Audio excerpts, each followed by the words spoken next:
Good morning. It's the 16th of the 3rd, 2020. This is Jane Sanders. I've just set up this page or whatever you call it. Forgive me, it's not really my bag, because it's come to my attention that once again the owners of caravans that are sometimes through no fault of their own, living on site at 50 weeks of the year, or depending on the site license and its terms, are now being evicted for yet another reason, and that has to stop. We're in the midst of a global pandemic. That global pandemic is COVID-19, otherwise known as coronavirus.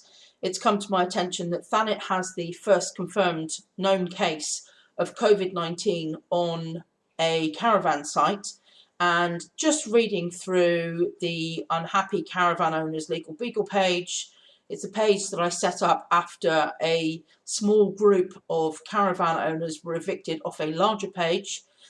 It's come to my attention that the larger companies, I believe Park Holidays, Park Dean and one other, are stating that if caravan owners revert to their caravans, bearing in mind that some of you may own these caravans outright, to actually self-isolate in line with the protocols that the government has set down, you will be asked to leave and go to your other residence. Ladies and gentlemen, I ask you to bear in mind that recently within the last 6 months, the BBC put, I think, 3 television programmes up. 2 hit the news and another one was an Inside Out programme. That's without talking about Rip Off Britain, and it was stated that mis-selling in this particular field of industry involved telling innocent consumers that they could live on site. Now, living on site was actually described on the recording that was done by a reporter undercover as the ability to stay on site within the terms of the licence. That particular licence was 50 weeks of the year, with 2 weeks where the individuals would need to go on holiday somewhere. So, to be clear, this particular company, Park Holidays, sold to an undercover buyer the ability to buy a caravan and live in that caravan on that site for 50 weeks of the year. We now have a situation where the licensing authorities and the holiday parks are aware that there are breaches of the terms, i.e. there are people that are actually living there and don't have a second residence. And it would seem that the corporates are using the inability to produce details of a second property to exclude people from things that they have sold them on the basis that they knew they were going to be living there within 50 weeks of the year.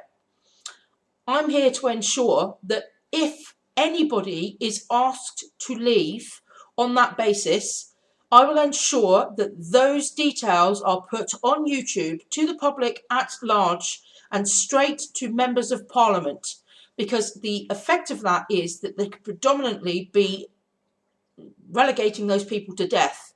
Self-isolation is there to stop the spread of this virus to other people.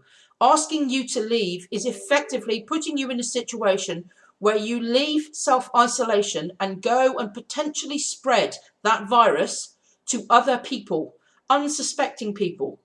Even though you may well have actually been sold a caravan to live on for 50 weeks of the year, or wherever you are in the country, dependent on the length of service and the length of the pitch and the license, you are complying with the law, and yet you are still being put in a position where consumers that are already underrepresented are being asked to leave in circumstances where this is directly contrary to government protocols that are designed to aid all of you that have got this particular disease and stop its spread. This cannot happen.